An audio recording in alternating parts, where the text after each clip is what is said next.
I'm guessing that's why people wanted to talk about it.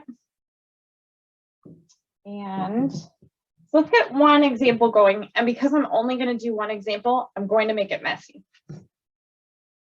So I'm going to go from x squared to e to the x plus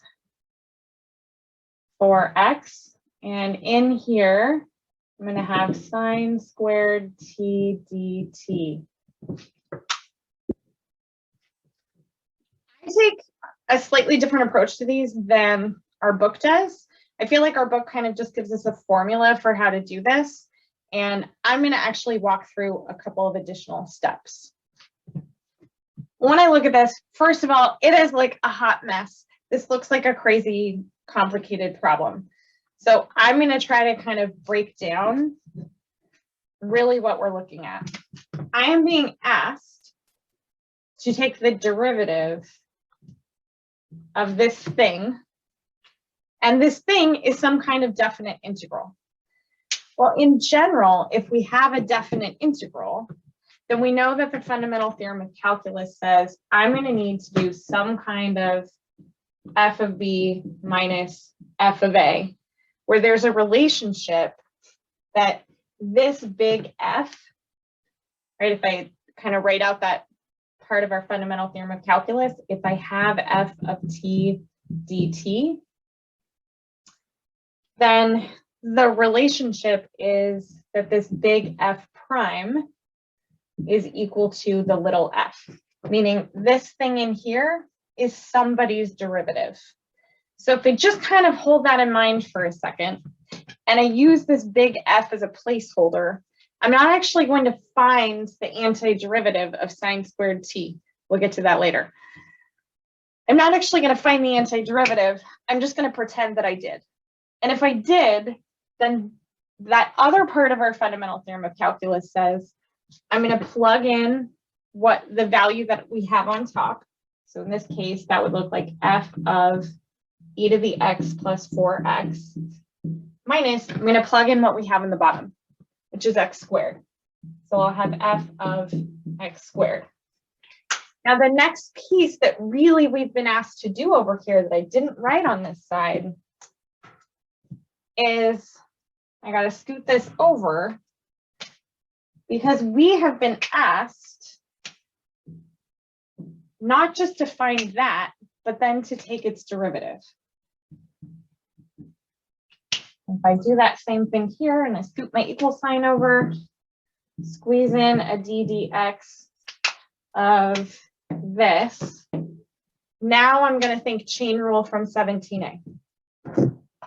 Well, when I take the derivative here, I don't know what this big F is, but I'm going to end up taking its derivative. And then because of chain rule, I'm going to multiply by the derivative of what's inside. And my derivative of what's inside here is e to the x plus 4. And then we're going to subtract off. Again, I don't know what that big F is, but its derivative I'm going to write as f prime. And that I'm going to multiply by the derivative of x squared, or 2x. Now I sweep back in with that other part of our fundamental theorem of calculus. It says the relationship between that big F prime and that function that's inside of my integral is that the derivative of that big F is equal to that function inside. So I can swap out F prime for sine squared of all that garbage, e to the x plus 4x. And again, here, that f prime of x squared, I'm going to swap in sine squared instead of that f prime. So I'll have sine squared of x squared times 2x. Now, our book just gives us a formula that lets you jump straight from here to here, and it's totally fine if you want to do that. Take the derivative of, and I'm probably going to get the letters wrong. I'm just going to pick some letters. I'm going to call this one down here a of x, and that'll be b of x of f of t dt. Well, when you do this, the end result is, because we're taking the derivative of the integral, we get f, where we've plugged in b of x, but because we were taking a derivative, we also need the chain rule part. So I would need to include db dx. And then we're subtracting off plugging in the a of x. So I'd have f of a of x. And then because of chain rule, I'd want to multiply by dA dx. I'm going to walk up to this integral and I'm going to ask myself, is it algebra, trig, or a mixture of stuff? Well, this is a mixture of stuff because on top, I've got logs. On the bottom, I've got some algebra. So if I've got a mixture of things, the first question I'm going to ask myself is, does the derivative of one part equal the other part? I'll write our big question up here because that is really the question that helps me decide what method of integration I'm going to use.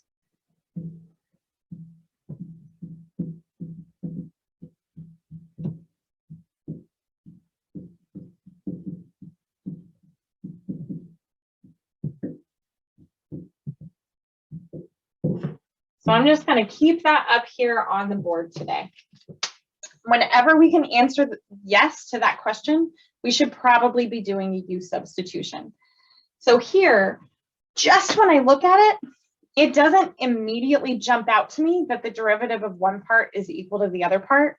But if I take a minute to separate these, to actually write this as natural log of x times 1 over x dx, now I can walk in here and see that that 1 over x is the derivative of natural log. I'm going to build my vocabulary list off to the side. U is going to be the thing whose derivative appears in the problem, which makes u natural log of x. When I take that derivative, I'll get 1 over x, and I'm going to write it as a differential. So I'll have du is equal to 1 over x dx.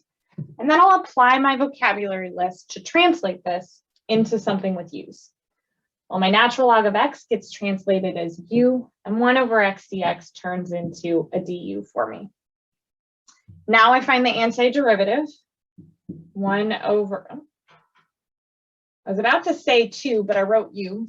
So 1 over 2 u squared plus a constant. And then that final step, translating everything back to be in terms of u, so that I would have 1/2 ln of x squared plus c. If instead of looking at this one, I modified our question slightly so that this is an x times natural log of x dx, I'm going to walk up to it and ask, is it algebra, trig, or a mixture of stuff? Well, it's a mixture of stuff because I've got some algebra and some logs. So the question is, does the derivative of one part equal the other part? Well, the derivative of x is dx, but that wouldn't get rid of the natural log. And the derivative of natural log is 1 over x. So that derivative is not in there. It's a mixture problem, and the answer to this question is no. It has to be integration by parts. So let's talk about what the heck that is. I'm going to erase this one because I need the space.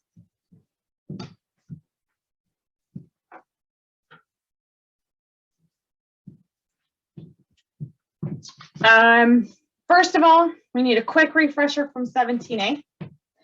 And if I had an f times a g and I took the derivative, I would write that derivative as f prime g plus f g prime. But some people, but since this is multiplication, the order of those pieces doesn't really matter. So if I had u times v and I took the derivative, I could write that as u prime v plus u v prime, or I could write that as v u prime plus u v prime. I'm not doing magic here. We're just talking product rule. 17a was all about taking derivatives. Well, now we're taking antiderivatives. So what happens if I take the antiderivative of both sides right now? Well, I know that in order to take, well, let's just try it. So if I take the antiderivative of both sides, over here, taking the antiderivative is going to get rid of the prime part. So I would just end up with u times v. On this side, it's a little more complicated. When I take the antiderivative, only one of these pieces had the prime part on it. So I'm going to go ahead and write that with our integral notation and say v u prime and u v prime. Next, I'm going to think about that u prime and v prime in their differential forms. So this would look like v du, and this would look like u dv. By the way, everything I'm doing right now, you're not going to have to work through this process. My next step here is, for no reason at all, I'm going to subtract this to the other side of the equal sign. So this would look like u times v minus the integral of v du is equal to the integral of u dv. Some people think of integration by parts as undoing the product rule. I choose to think about integration by parts as ultraviolet voodoo. No, not really. That's just how I remember the formula. I choose to think about integration by parts as swapping out one integral that I'm not sure how to do for an integral that hopefully I do know how to evaluate. Let's see this thing in action. This right here is a formula that for sure you're going to want on your formula sheet or your condensed notes for that next exam, assuming he's giving us another formula sheet. I'll go ahead and write it here, or I'll write it up at the top here. So I've got the integral of u dv is equal to u times v minus the integral of v du. And I just want to practice with this problem, and then we can dive into more of the details around integration by parts.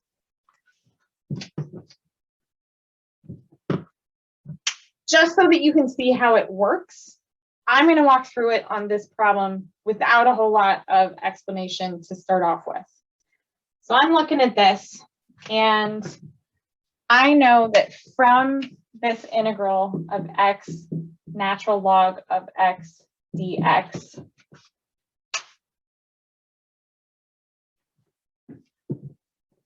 in there, I need to identify something that is u and something that is dv.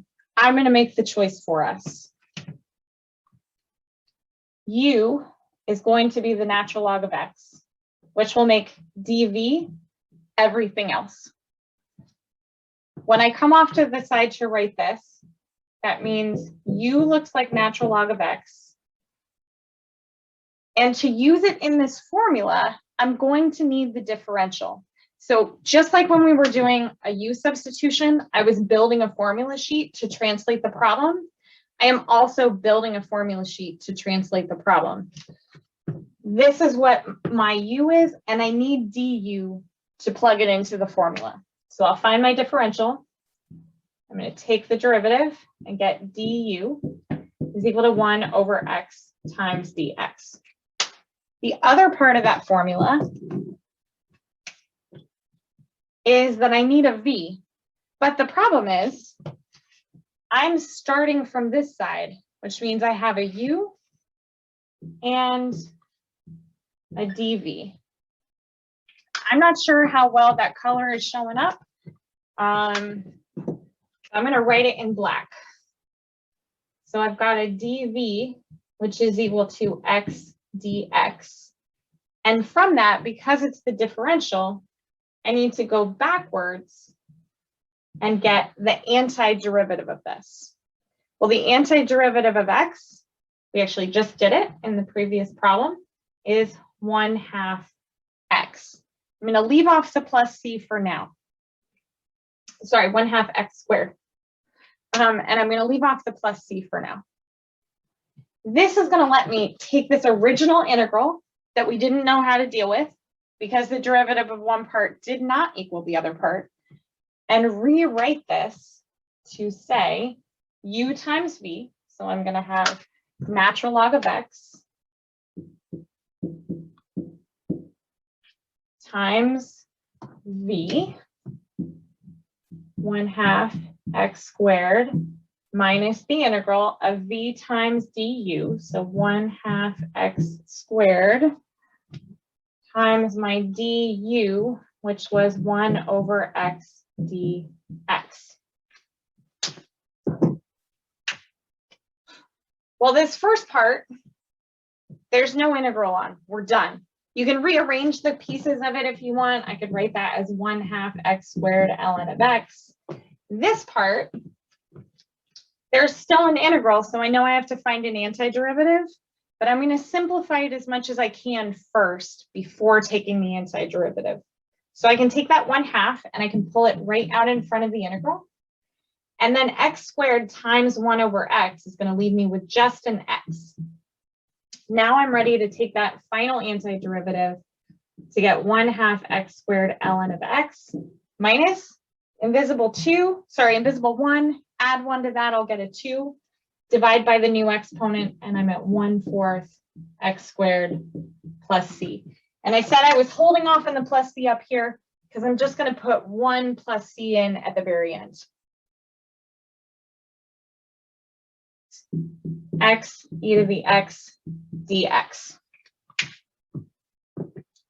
I'm going to walk up to this question. Does a derivative of one part equal the other part? Nope. Derivative of x is dx, but it wouldn't get rid of my e to the x. And the derivative of e to the x is e to the x. Not helpful. Well, when I look at this, I can see that I have a mixture of algebra and exponentials. So I look at my word ilate and I say algebra comes first in the word.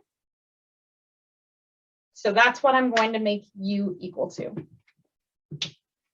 I'm replacing this integral with this side of the formula, which means if u is equal to x, then I need the derivative of x, and that's going to be dx. And if my dv is everything else in the problem, that everything else here is e to the x dx.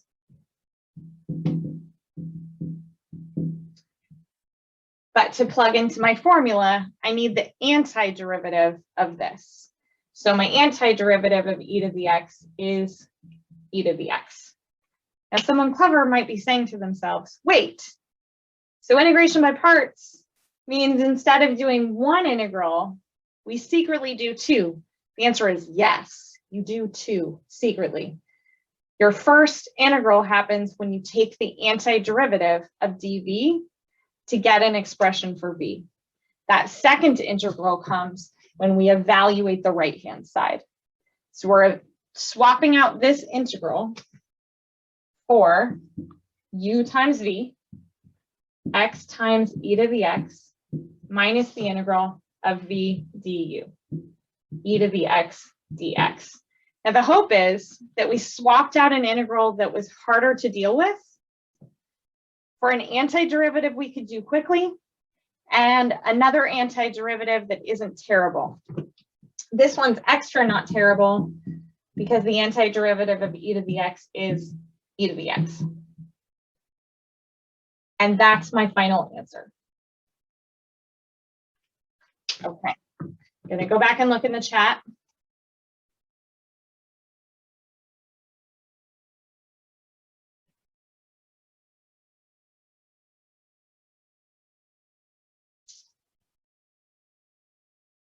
Oh, that's a great question. Could we solve it if we made the other choice for u? Would there be a difference? Oh, we should definitely try it the other way.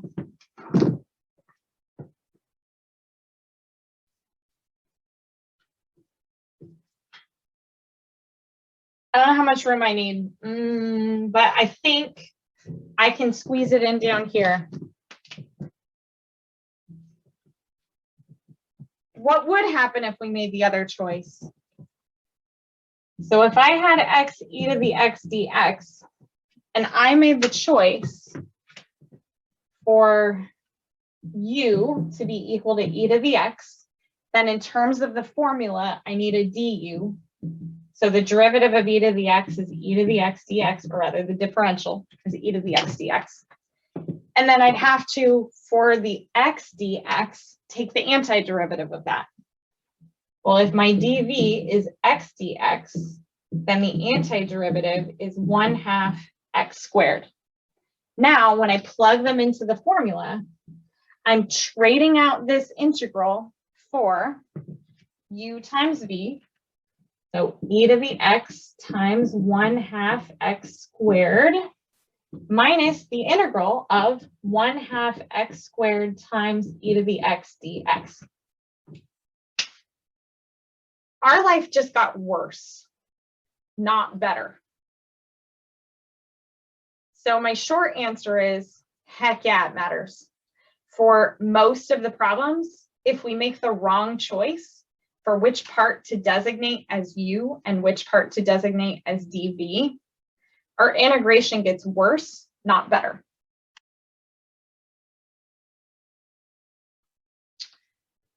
I'm going to walk up to this integral and ask myself, does the derivative of one part equal, oh wait, first I'm going to say, is it algebra, trig, or a mixture of stuff? It's just algebra. I've only got x's raised to powers. So I'm going to ask myself, does the derivative of one part equal the other part? And the answer to that question is, yeah, kind of, sort of. If I look at this, I am going to do a quick check for myself.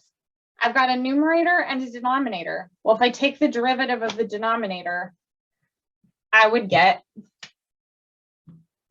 got x cubed minus 6x.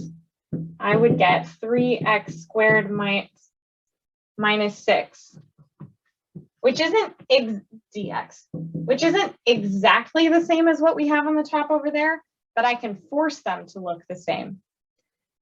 In this one, I can factor a 3 out, so that du would be 3 times x squared minus 2 dx.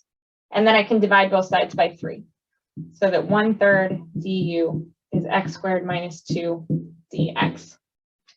I've got my vocabulary list. I'm ready to translate this thing. This entire numerator becomes 1/3 du, and my denominator becomes a u. So I would translate this to say 1/3 1 over u du. Take that antiderivative, 1/3 natural log absolute value of u plus c, and translate this back to x's. And I can already see that there's a question in the chat. What was my u again? Oh, that's right. X cubed minus 6x. Why are we doing more u substitution? We're doing more u substitution because usually when we get to the place where we've introduced integration by parts, we have a tendency to look at every problem and think that it's going to be integration by parts. We always want to check for that u substitution first, even when you're doing the problems in the section on integration by parts. If there's a u substitution, we want to take that step first before we try anything more complicated. Walking up to this problem, and I'm asking myself, does the derivative of one part equal the other part?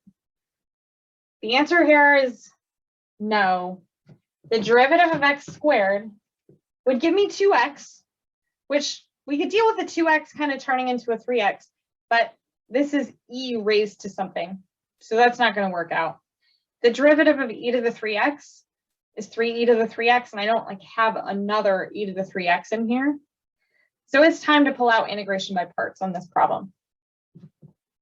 I'm going to come back to my fake word, and someone had asked for a refresher on what the letters mean. So my I stands for inverse trig, L is logs, A is algebra, and when I say algebra, I mean x's raised to powers.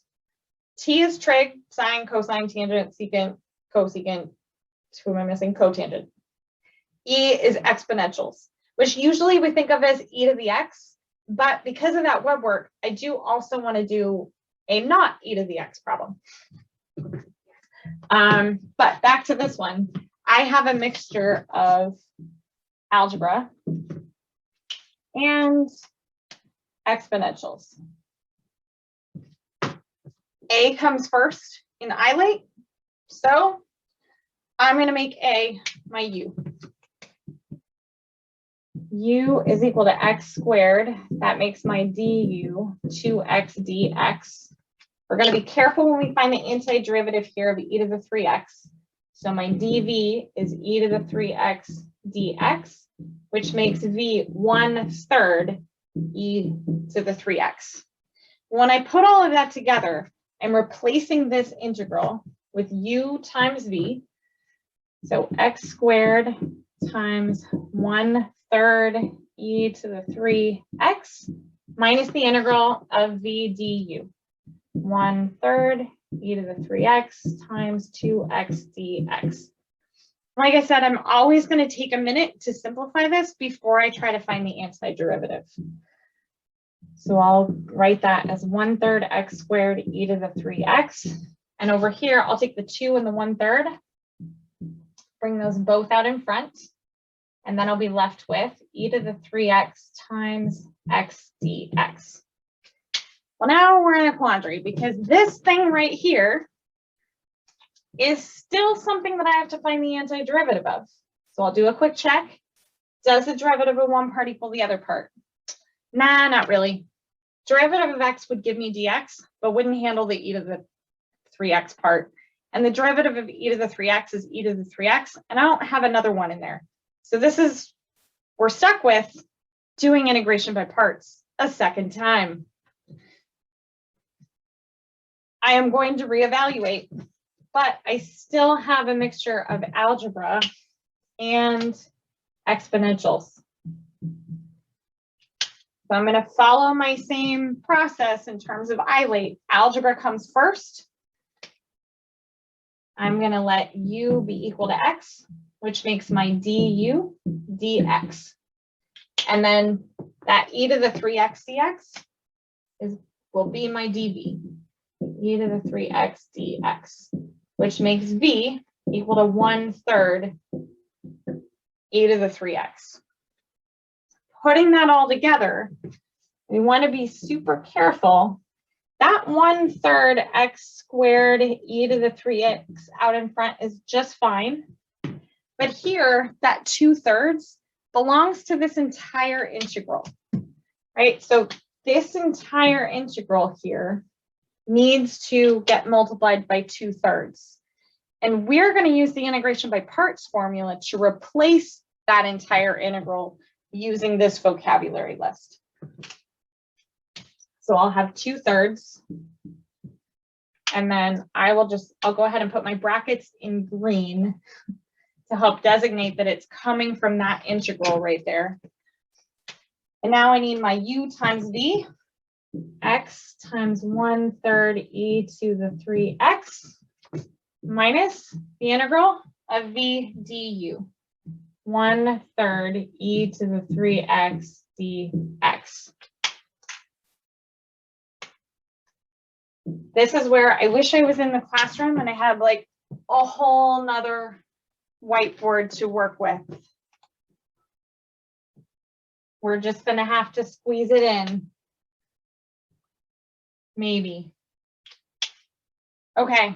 In the interest of time and my whiteboard space, by the magic of the whiteboard, I'm going to just evaluate this integral and not copy all that stuff down again. So if I evaluate just this piece here, I'm going to get another 1/3 popping out. So I'll have minus a 1/9 e to the 3x. I'll have my plus c out there. And then we're just going to pretend that I copied all of that stuff down. My function looks like y equals 4 raised to the x power. Then y prime is natural log of 4 times 4 to the x. And I think we talked about this maybe the first week when we were doing section 4.6 stuff, but we can use this so that if I'm asked to find the antiderivative of 4 to the x dx, the antiderivative is 1 over natural log of 4 times 4 to the x plus c. Now there's another way to deal with this. I just don't like the other way. So the other way to deal with this is to take that 4 to the x, and it's possible that some of your TAs have talked about this because it is a very common mathy way to deal with it. I prefer to just remember this rule. But the other way to deal with this is to take this and write it as e to the natural log of 4 to the x. And what doing that allows us to do is to use our log rules to bring that x down in front. So if I bring that x down in front, I'd have e to the x times natural log. That looks like hn, sorry, natural log of 4. And then we can treat that with our regular antiderivative rule for e to the kx, which says I have e to the x times a number. So that antiderivative will be e to the x times that number divided by that number. And then we can use log rules to put this back where it all started. I can take that x and pop it back inside so that I have e to the ln of 4 to the x over ln of 4. And then I can say, well, the e and the ln, they're inverse functions, so they'll cancel out. And I'll have 4 to the x over ln of 4 plus c. Take your pick. This is mathematically correct. This would also get you full credit.